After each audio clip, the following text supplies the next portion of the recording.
Assalamualaikum warahmatullahi wabarakatuh. Saya Ahmad Hudi Purnomo dari jurusan manajemen dari semester 5. Di sini saya akan menyampaikan yaitu beberapa pengertian terkait akuntansi syariah, yaitu yang pertama akad mudharabah. Yaitu akad mudharabah adalah suatu modal seutuhnya dari pemilik dana. Namun jika dalam berjalannya usaha, kemudian si pengelola dana tertarik untuk ikut menanam modal pada suatu usaha tersebut, maka pengelola dana diperbolehkan untuk melakukan agar usaha bisa berkembang. Selanjutnya akad musyarakah. Akad musyarakah adalah salah satu bentuk investasi jangka panjang yang bersifat jama'i atau berkelompok, yang nantinya dapat dipergunakan oleh bank syariah untuk berkontribusi modal pada proyek-proyek baru maupun yang sedang berjalan.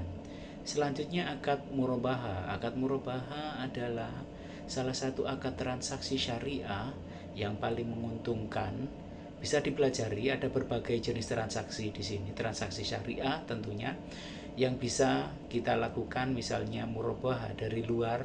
Murabaha terlihat seperti toko pinjam meminjam uang, namun faktanya sistem akad murabaha jauh lebih transparan dan menguntungkan kedua belah pihak.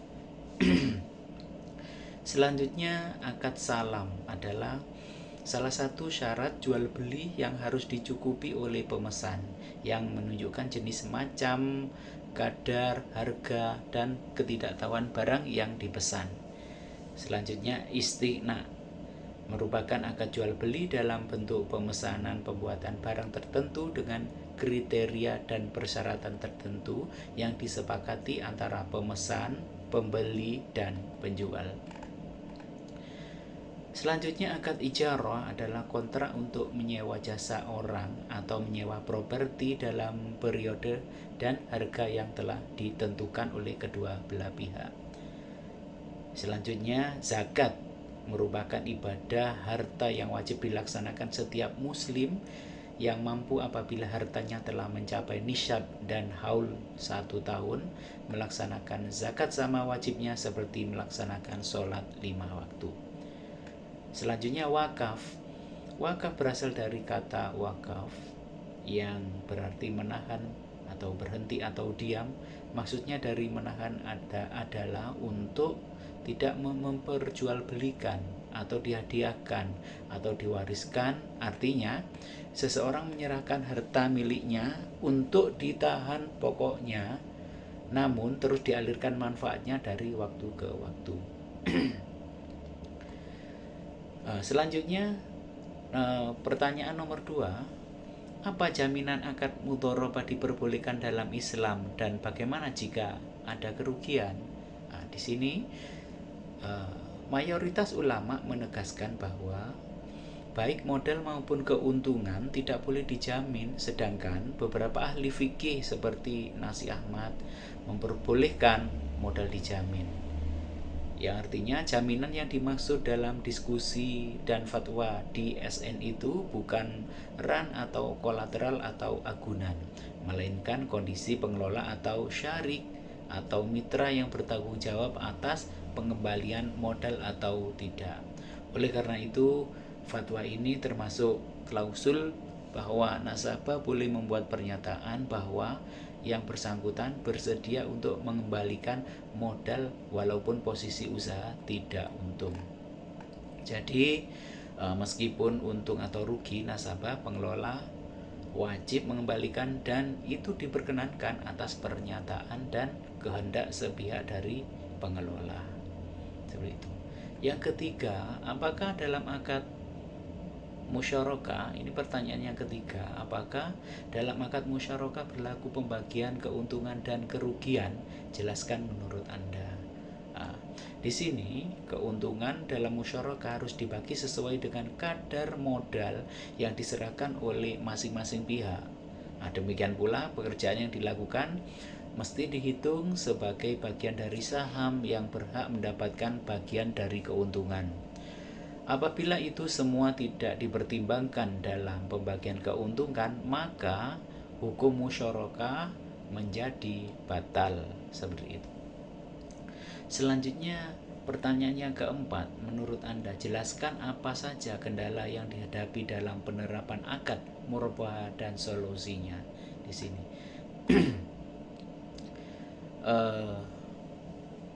Kendala yang pertama yaitu terkesan bahwa nasabah dan pihak bank bukan terjadi akad jual beli, tapi terjadi pemberian pinjaman uang komoditas, seperti itu. Yang kedua, jika komoditas yang diakadkan antara nasabah dan bank dimiliki penuh, dibeli dulu oleh pihak perbankan dan mengatasnamakan bank, lalu dijual kembali kepada nasabahnya.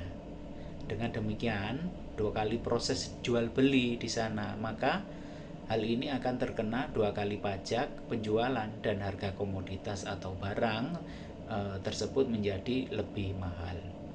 Yang ketiga, dalam transaksi pembiayaan murabahah, bank melakukan akad wakalah dengan pihak nasabah untuk mewakili bank dalam melaksanakan transaksi jual beli dengan supplier. Yang keempat, kendala yang keempat, terkesan pihak bank menghindari tanggung jawab terhadap risiko operasional baik pada penyimpanan atau biaya operasional.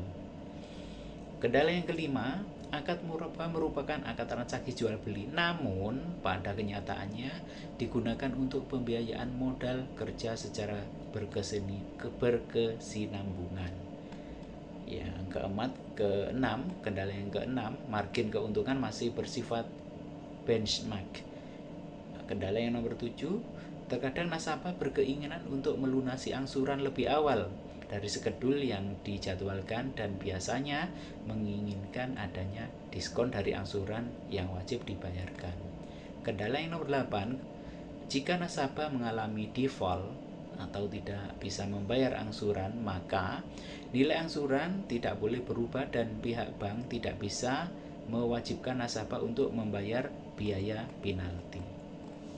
Seperti itu. Untuk pertanyaan yang kelima, bagaimana pembiayaan akad salam dalam perbankan syariah? Jelaskan menurut Anda. Di sini pembiayaan dengan akad salam adalah pembiayaan transaksi jual beli barang dalam bentuk pesanan atau pemesanan barang komoditas dengan pembayaran dan penyerahan sesuai kesepakatan, yaitu pembayaran di awal, penyerahan beberapa waktu kemudian. Pembiayaan akad salam banyak terjadi pada komoditas hasil bumi dan pertanian. Nasabah mengajukan permohonan kepada bank syariah untuk membeli barang, atau bank syariah dan nasabah bersepakat melakukan transaksi dengan akad salam ini. Dan juga bisa dikatakan bank syariah membeli barang dari penjual atau supplier sesuai yang diminta nasabah. Dan juga penjual atau supplier ini mengirimkan barang kepada nasabah atas perintah dari bank syariah. Nasabah melakukan pembayaran sebesar pokok dan margin kepada bank syariah dengan mengangsur, seperti itu. Kemudian selanjutnya pertanyaan yang keenam, berikan contoh akad istisna dalam kehidupan sehari-hari. Baik, salah satu contoh transaksi akad istisna ini dalam kehidupan sehari-hari adalah pembuatan baju. Dalam pembuatan baju ini, seseorang bisa datang kepada penjahit maupun desainer untuk memesan baju sesuai apa yang diinginkan, sekaligus juga dengan ukuran-ukurannya. Untuk mekanisme pembayaran, akad istisna ini bisa dilakukan dengan pembayaran di muka secara keseluruhan maupun secara sebagian terlebih dahulu, sesuai dengan sebagaimana penjahit tersebut menentukannya. Selain cara itu, juga ada cara pembayaran saat penyerahan barang maupun selama proses pembuatan tersebut. Selanjutnya, salah satu contoh transaksi akad istisna dalam perbankan syariah yaitu sistem kredit pemilikan rumah. Jadi apabila ada seseorang nasabah yang ingin membangun rumah sesuai keinginannya, nasabah tersebut dapat memesan rumah atau ke KPR di perbankan syariah yang menyediakan fasilitas tersebut. dengan namanya yaitu KPR, maka pembayaran yang dilakukan nasabah yaitu dengan melakukan pembayaran cicilan atau kredit atas pemesanan rumah tersebut sejak ditandatangani atau dengan cara pembayaran lain yang telah disepakati bank dan nasabah. Namun, sebelum membuat kesepakatan tersebut, biasanya nasabah harus melakukan simulasi KPR terlebih dahulu. Tapi di sisi lain, akad istisna ini sangat jarang sekali digunakan di dalam perbankan karena akad istisna termasuk kepada akad yang sulit diimplementasikan. Alasannya adalah karena bank harus menyerahkan dana di awal, yang artinya bank harus menanggung risiko yang sangat besar apabila dana yang dikeluarkan tersebut tidak kembali. Selanjutnya pertanyaan yang ke-7, sebutkan keuntungan dalam penggunaan akad ijaroh. Yaitu di sini akad ijaroh ada keuntungan atau kelebihan, yaitu yang pertama mudah dilakukan keuntungannya, yaitu salah satu kelebihan akad ijaroh adalah mudah dilakukan karena akad ijaroh ini memerlukan banyak perangkat atau persyaratan khusus. Yang kedua, sangat fleksibel dalam objek yang disewakan. Seperti ini, akad ijaroh ini juga bisa difleksibilitas dalam hal objek yang disewakan. Dan juga yang ketiga, terhindar dari bunga atau riba. Kelebihan akad ijaroh lainnya akan terhindar dari bunga dan riba ini karena dalam transaksi ijaroh tidak ada unsur bunga atau riba yang diterapkan, sehingga transaksi menjadi lebih adil dan sesuai dengan prinsip syariah. Yang keempat, akad ijaroh ini memberikan keuntungan bagi kedua belah pihak. Pihak pemilik barang atau jasa akan mendapatkan keuntungan dari biaya sewa yang disepakati. Dan juga pihak penyewa akan mendapatkan akses untuk menggunakan barang atau jasa yang dibutuhkan. Yang kelima, dalam akad ijaroh, risiko kerugian lebih banyak ditanggung oleh pihak penyewa karena penyewa bertanggung jawab atas perawatan dan pemakaian barang atau jasa, sehingga pemilik dapat meminimalisir risiko kerugian dan pemeliharaan atas barang atau jasa yang disewakan. Selanjutnya, akad ijaroh dapat dilakukan dengan metode wakalah. Wakalah adalah perjanjian yang dilakukan antara penerima wakalah dengan pemberi wakalah untuk melakukan sesuatu sesuai dengan persetujuan di antara kedua belah pihak. Selanjutnya, kelebihan akad ijaroh atau keuntungan lainnya adalah mempermudah transaksi bisnis. Seperti itu. Dan yang ke-8, perbedaan antara pertanyaan yang ke-8, menurut Anda jelaskan perbedaan zakat dan wakaf. Seperti itu. Perbedaan antara wakaf dan zakat dalam konteks agama dan filantropi di sini, keduanya mempunyai istilah di sini memiliki tujuan yang berbeda, namun saling melengkapi dalam membangun keadilan sosial dan membantu mereka yang membutuhkan. Kami mengharapkan perbedaan di antara memberikan pemahaman yang lebih baik tentang wakaf dan zakat, sehingga kita dapat melakukan tindakan nyata dan kontribusi untuk kemaslahatan umum. Adapun wakaf di atas tadi sudah saya sampaikan, terkait zakat juga sudah saya sampaikan, artinya perbedaan ada di kolom atas yang sudah saya sampaikan tadi. Baik, terima kasih. Saya Ahmad Huti Purnomo dari Prodi Manajemen mata kuliah akuntansi syariah mengucapkan wabillahi taufiq wal hidayah. Wassalamualaikum warahmatullahi wabarakatuh.